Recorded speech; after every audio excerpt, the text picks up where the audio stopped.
6장 11절 말씀을 통해서 일용할 양식을 구하라, 일용할 양식을 구하라 라는 제목을 가지고 말씀의 은혜를 나누기를 원합니다. 우리들이 믿든지 안 믿든지 간에 성경은 기도에 관한 많은 약속을 말하고 있습니다.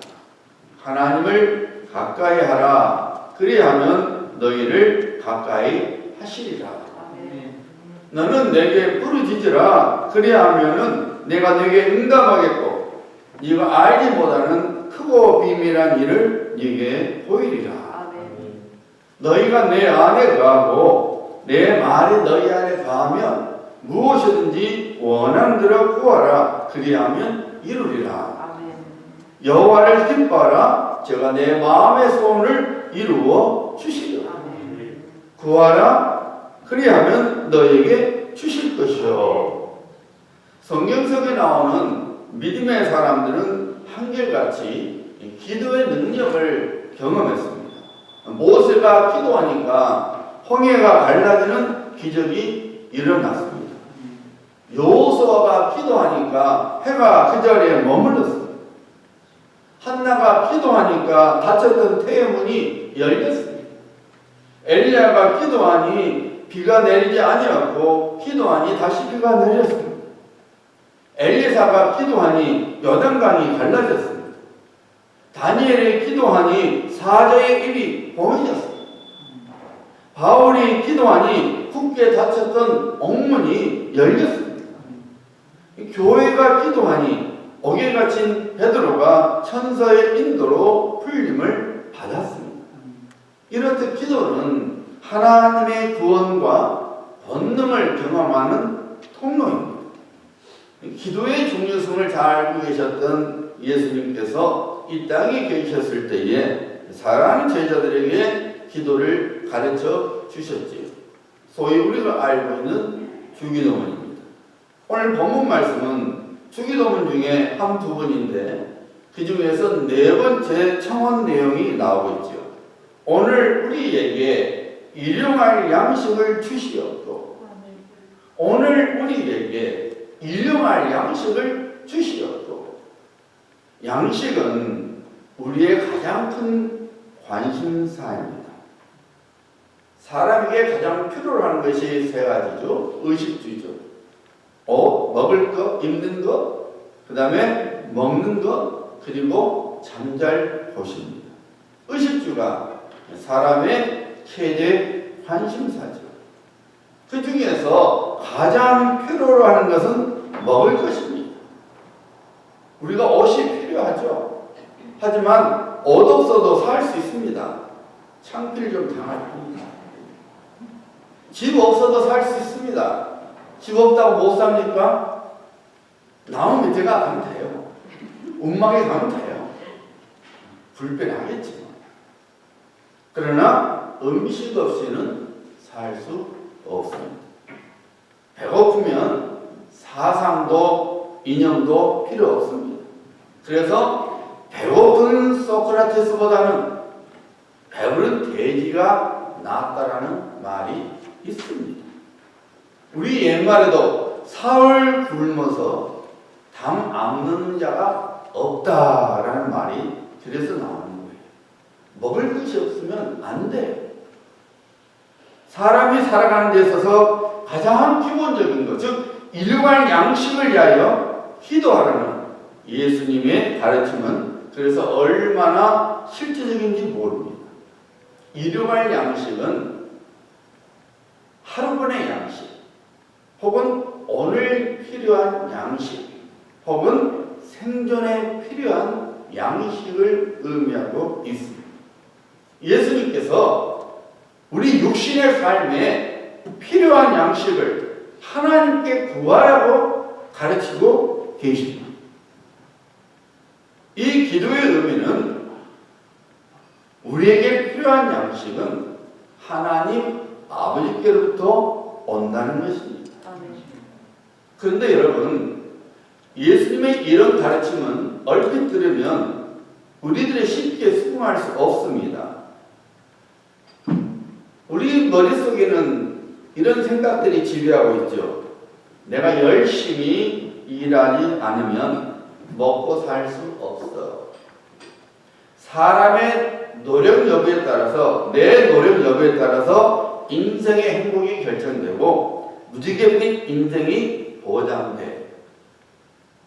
이런 생각을 가지고 살아가 있는 오늘날 사람들에게 일용할 양식을 주시옵고라는 주님의 기도는 마치 시대에 뒤떨어진 가르침처럼 들리게 됩니다. 그래서 옥스퍼드 철학자의 A.J. 에어는 불신론자인데 이런 말을 했어요.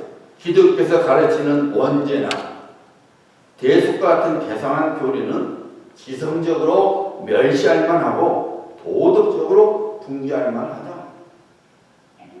사람의 상식으로, 사람의 이성으로 기독교 교리는 말도 안 된다 그 말이죠. 사람들이 말합니다. 아니 내가 열심히 노력하면 다 먹고 살아갈 수 있는데 왜 굳이 먹을 것을 위해서 기도해야 돼? 되게 할 일도 없네. 사랑하는 성도님들, 여러분들은 어떻게 생각하십니까? 요즘 코비드-19으로 경기 상태가 엉망이죠. 그래도 본인이 열심히 일하면 굶어 죽는 일은 없는데 꼭 일용한 양식을 위하여 기도해야 합니까? 하나님을 믿지 않아도 좋은 집에, 좋은 차에, 그리고 좋은 음식을 먹고 사는데 굳이 먹는 문제까지 하나님께 구할 필요가 있겠습니까?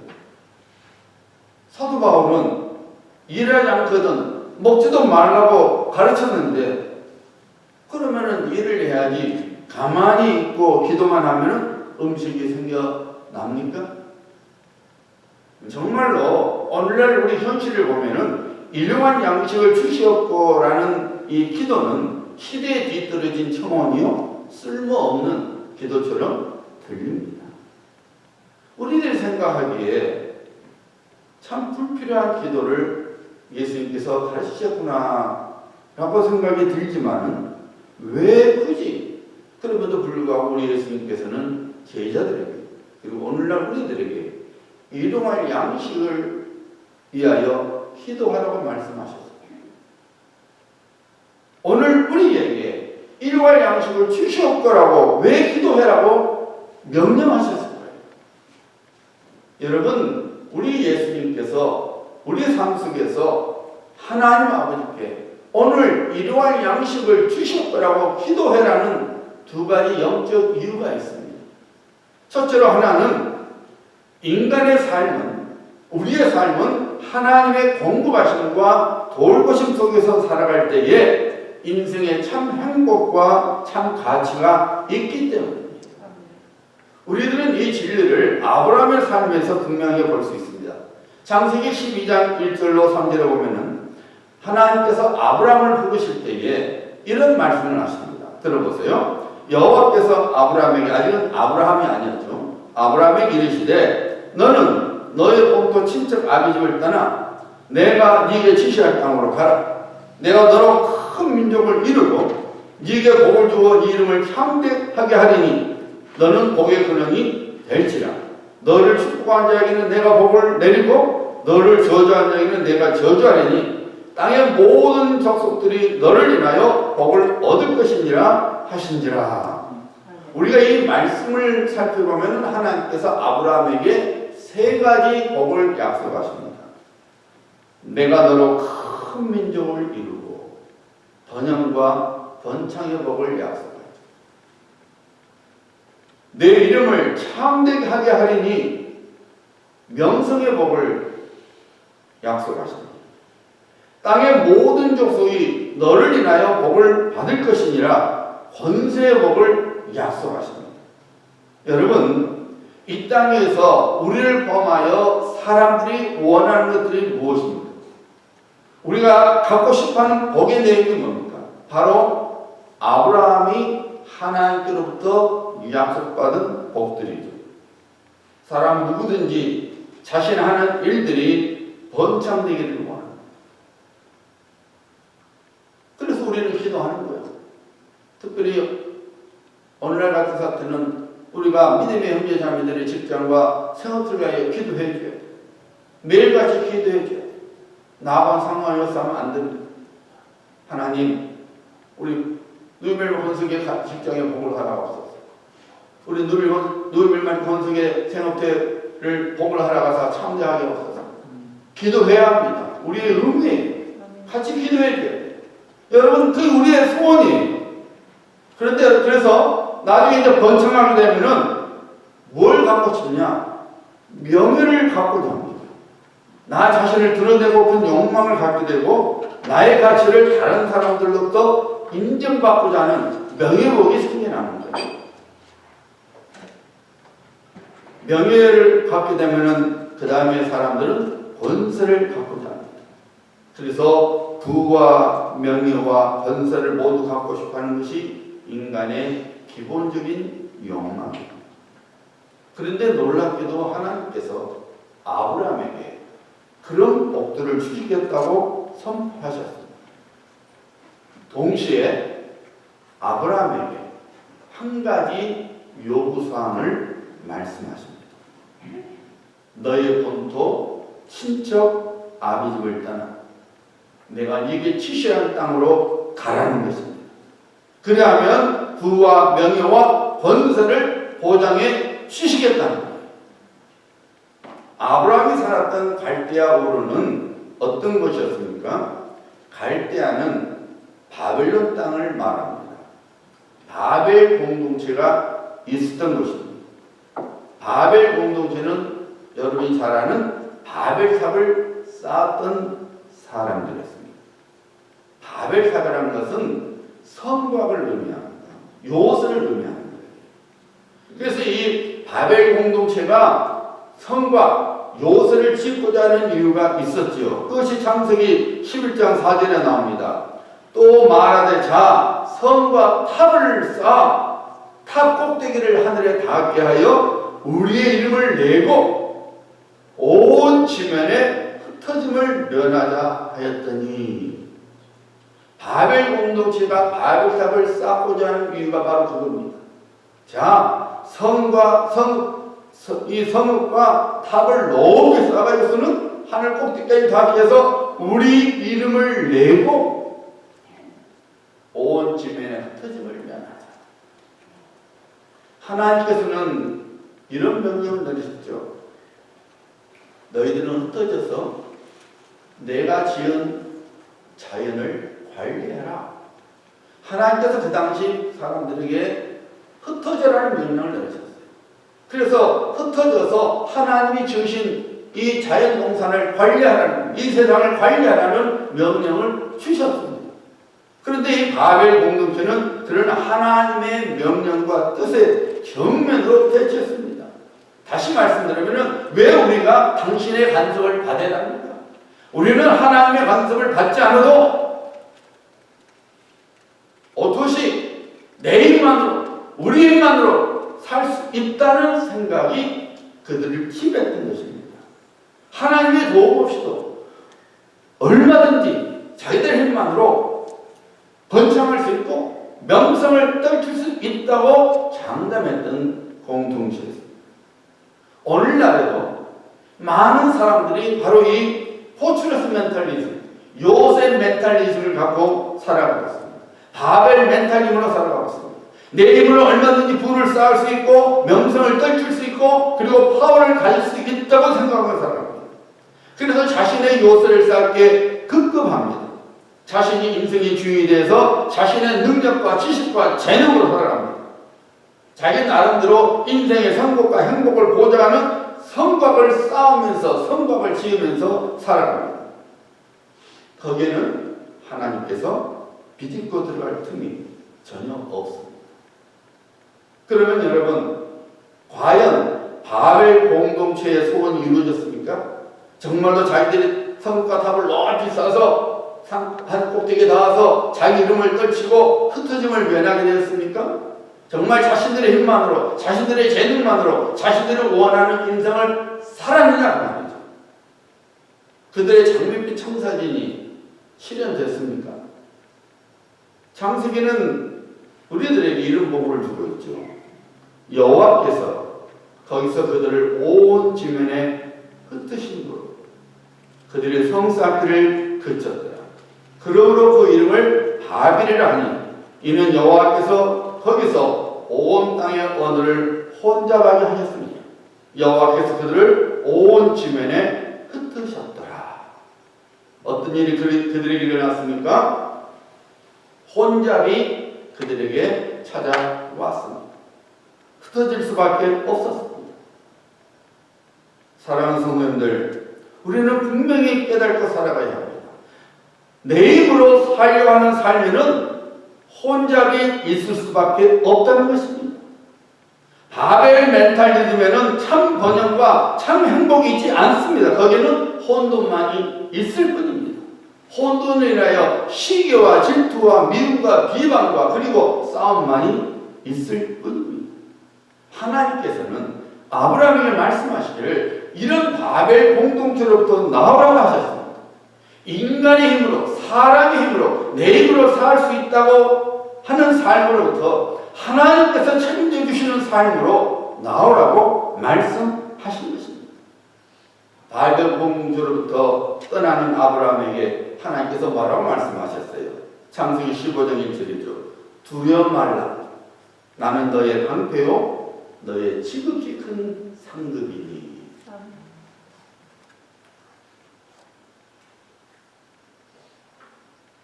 일용할 양식을 주시옵고의 신앙은 우리가 누리고 있는 복들 그리고 장차 누릴 모든 복들이 하나님은 아버지께로 올 뿐만 아니라 하나님을 우리 인생의 방패요 상급으로 믿고 사는 신앙입니다.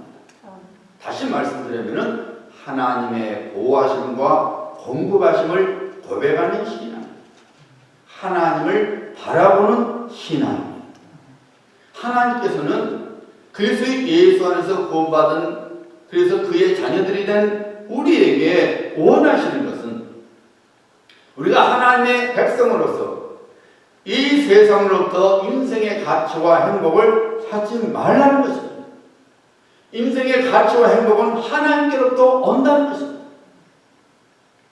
창세기 11장에 보면은 아브라함의 가족 역사가 나오는데 30절에 보면은 사레는 잉태하지 못함으로 자식이 없었더라. 이때만 해도 아직 하나님께서 사레 이름을 안 바꾸셨죠. 나중에 사라가 되었죠. 사레는 잉태하지 못함으로 자식이 없었더라라는 흥미로운 말씀이 나옵니다. 성경이 왜 그런 것까지 기록이 되었을까요? 거기에는 영적 진리가 있습니다. 아브라함과 사라가 바벨 공동체에 있었을 때는 사라는 자식을 낳을 수 없었다는 것입니다. 즉 번성할 수 없었다는 것입니다. 그것이 바로 바벨 공동체의 실체라는 거예요. 예수 그리스도를 믿어 하나님의 자녀들이요 거룩한 공동체가 된 우리들이 하나님의 뜻을 거스리고 우리 힘으로 살겠다는 삶에는 번성과 번창이 없는 불임의 삶을 살 수밖에 없음을 성경은 분명히 경고하고 있습니다. 우리 예수님께서도 말씀하셨잖아요. 나는 포도나무에 너희를 가지니 내가 그 안에 그가 내 안에 있으면 많은 열매를 맺나니 너희가 나를 떠나서는 아무것도 할 수 없습니다. 너희가 나를 떠나서는 아니요 주님 없어도 할 수 있어요. 내 힘으로 내 능력으로 내 지식으로 얼마든지 내 인생 싸울 수 있어요. 그런데 우리 예수님께서 말씀하십니다. 너희가 나를 떠나서는 아무것도 할 수 없습니다. 인생의 열매를 맺을 수 없다는 것입니다. 하나님께서 스가랴서를 통하여 예루살렘의 회복을 약속하실 때 이렇게 말씀하셨어요. 스가랴서 2장 4절 5절이죠. 예루살렘의 사람이 거하리니 그 가운데 사랑함 육축이 많으므로 그것이 성고가 없는 초막과 같으리라. 여호와의 말씀에 내가 그 사면에서 불성거하게 되며 그 가운데서 영광이 되리라. 사람의 손으로 쌓은 성곽이 이스라엘 백성들을 보여주지 못한다는 것입니다. 대신에 하나님께서 친히 이스라엘 백성들의 불성곽이 되어서 그들을 지켜주시겠다는 약속의 말씀입니다. 시편 기자가 뭐라고 고백하고 있습니까? 여호와께서 집을 세우지 아니하시나 집을 세우는 자의 수고가 헛되다고 했습니다. 사랑하는 성도님들, 우리가 하나님 앞에서 누구인지를 알아야 합니다. 우리가 하나님 앞에서 어떤 삶을 살아야 하는지를 깨달아야 합니다. 하나님께서 아브라함을 불러주셨습니다. 그의 약속의 자녀로 삼으시고 순례의 삶을 살아가도록 하셨습니다. 순례의 길을 걸어가는 동안 하나님께서 친히 그의 보호막이 되어주시고 필요로 하는 모든 복들을 제공해 하시겠다고 약속하셨습니다. 마찬가지입니다. 신약에서 사도 베드로는 성도를 가리켜서 우리들을 가리켜서 하나님의 자녀들을 가리켜서 흩어진 나그네라고 불렀습니다. 우리는 천국을 향하여 순례하는 나그네들입니다. 하나님의 도움 없이 나의 힘으로 성곽을 쌓겠다는 바벨 멘탈리즘을 버려야 합니다. 나의 힘으로 내 이름을 떨치고 권세를 부려보겠다는 바벨 멘탈리즘을 버려야 합니다. 하나님께서는 역사의 심판자이시뿐만 아니라 개인의 심판자 되심을 부인하는 바벨 멘탈리즘을 버려야 합니다. 사랑하는 여러분, 우리를 지극히 사랑하시는 하나님을 우리의 장막으로 삼아야 합니다. 우리의 요새로 삼아야 합니다. 순례하는 삶 속에서 하나님만이 우리 인생의 방패이시요 요새이시요 그리고 상급이 되심을 인정하며 살아가야 합니다. 그래서 우리 예수님께서 우리에게 이렇게 기도하라고 가르쳐 주신 것입니다. 오늘 우리에게 일용할 양식을 주시옵고. 우리 예수님께서 좀 터무니없는 말씀같이 들리는 오늘 우리에게 일용할 양식을 주시옵고라고 기도하라는 두 번째 이유가 있습니다. 그것은 뭐냐면은 우리들이 갖고 있는 모든 것의 소유는 우리가 주인이 아니라 하나님이시라는 것입니다. 오늘 우리에게 일용할 양식을 주시옵고 라고 고백함으로 인해서 이 땅의 모든 소유물이 하나님께로 왔음을 인정하라는 것입니다. 결국 우리들이 갖고 있는 모든 소유는 하나님께서 이 땅에서 우리가 나만의 삶을 살아가는 동안 맡겨준 것이라는 거예요. 어떤 자에게는 5달란트의 분량, 어떤 사람에게는 2달란트의 분량, 또 어떤 사람에게는 1달란트의 분량을 맡겨주셨습니다. 우리는 하나님의 뜻대로 그것들을 충성스럽게 잘 관리하다가 우리를 부르신 날에는 그 모든 것을 남겨두고 떠나가야 합니다. 우리 예수님께서 재물에 관하여 이렇게 가르치셨지요. 모든 탐심을 물리치라. 사람의 생명이 넉넉한 데 있지 아니하리라. 그리고 이어서 어리석은 부자의 비유를 가르치셨습니다. 부자가 생각하기에 너무 곡식을 많이 수확을 해서 곡식을 쌓아둔 것이 없을 정도로 정말 많이 모았습니다. 그래서 곡간을 더 크게 짓고 거기에다가 자기가 수확한 모든 곡식을 쌓아줬습니다.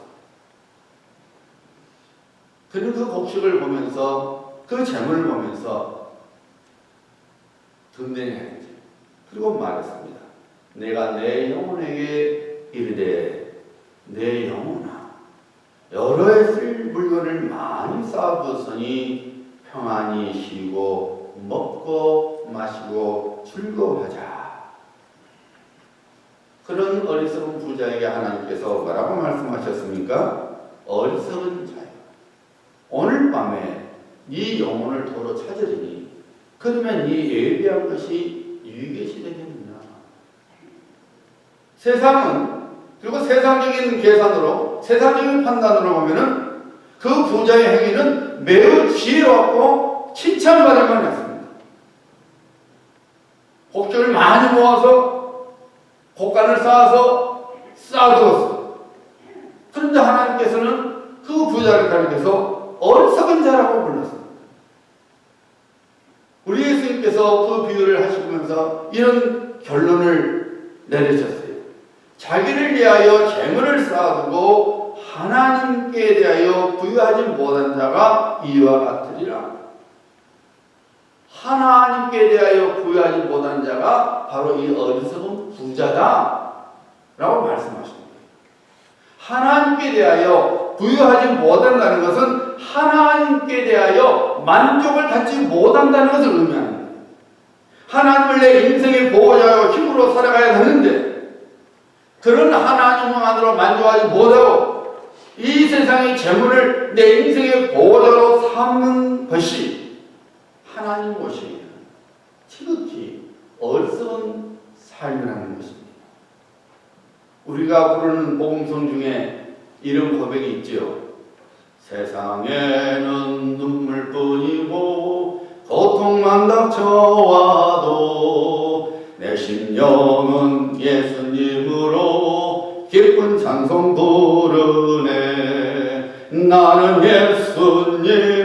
예수님으로서 참 만족을 누리네. 세상 영광 다 준대도 주님과 못 바꾸네.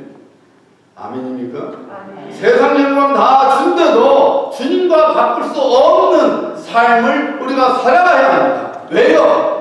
이 세상의 것이 우리에게 영생을 책임져 주지 못하는 거예요. 오직 나의 죽으시고 다시 살아나신 예수 그리스도만이 내 영혼을 책임져 주시고 내 영원한 집에서 살 수 있게 해주시는 분이시기 때문에 이 세상 어떤 것과 예수님과 바꿀 수 없고 이 세상 어떤 것을 예수님의 자리에 둘 수 없는 것이죠.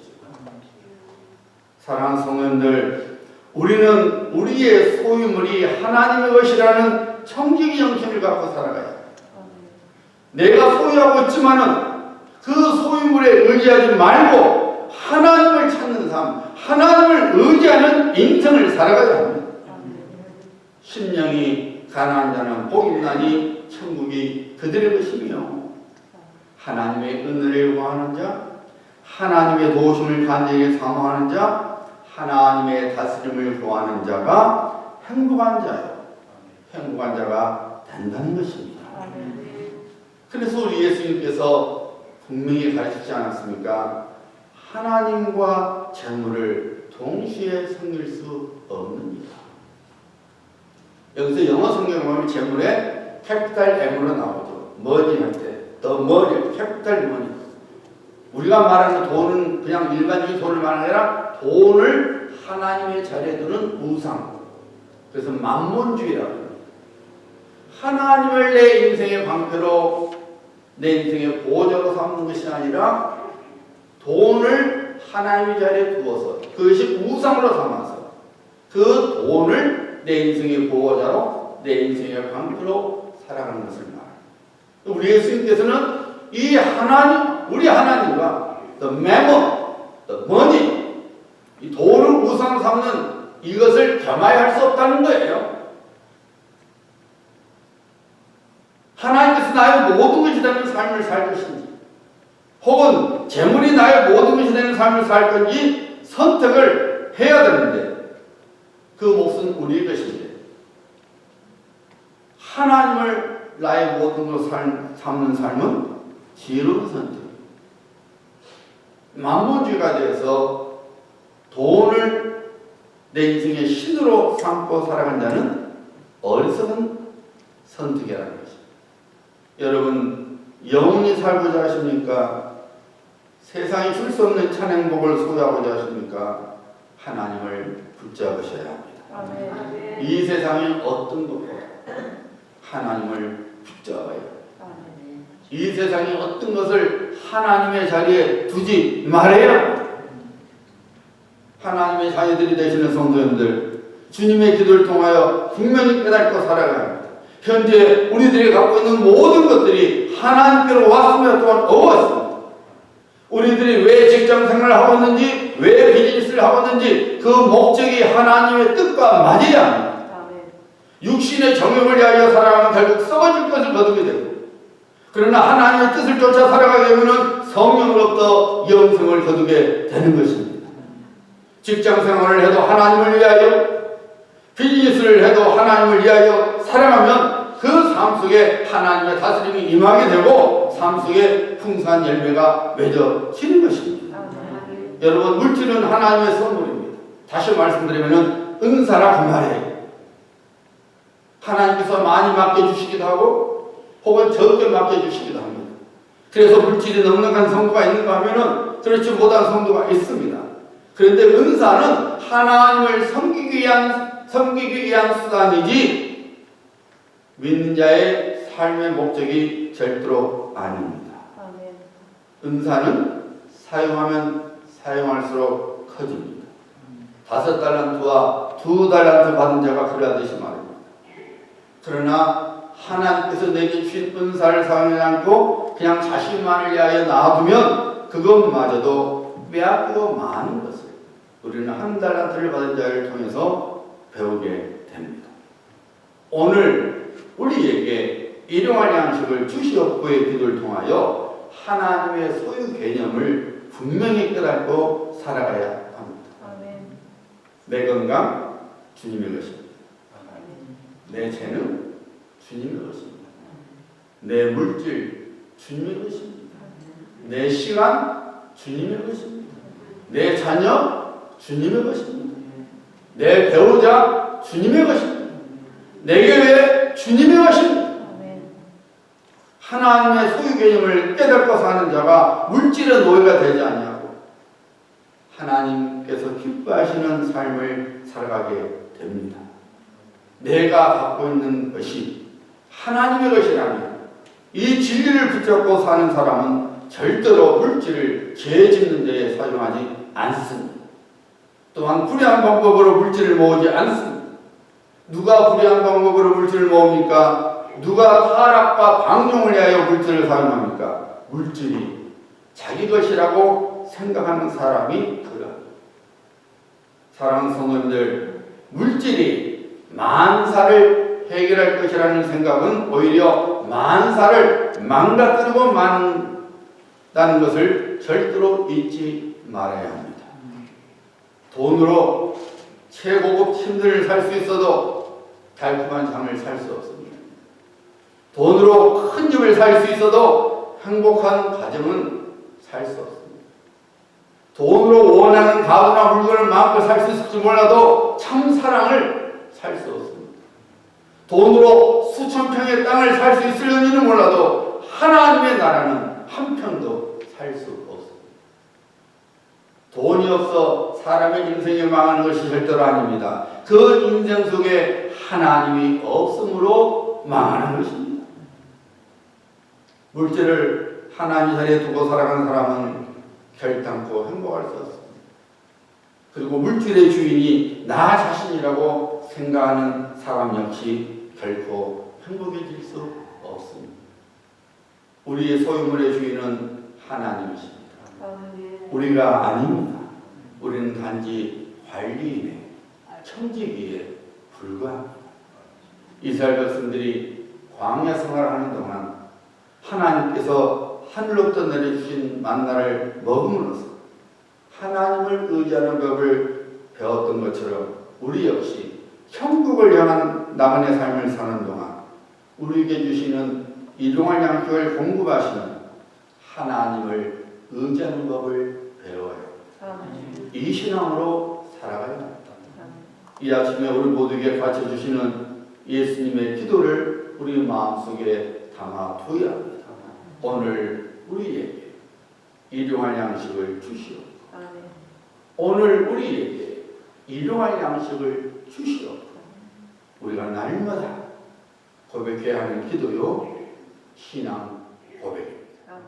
기도합니다.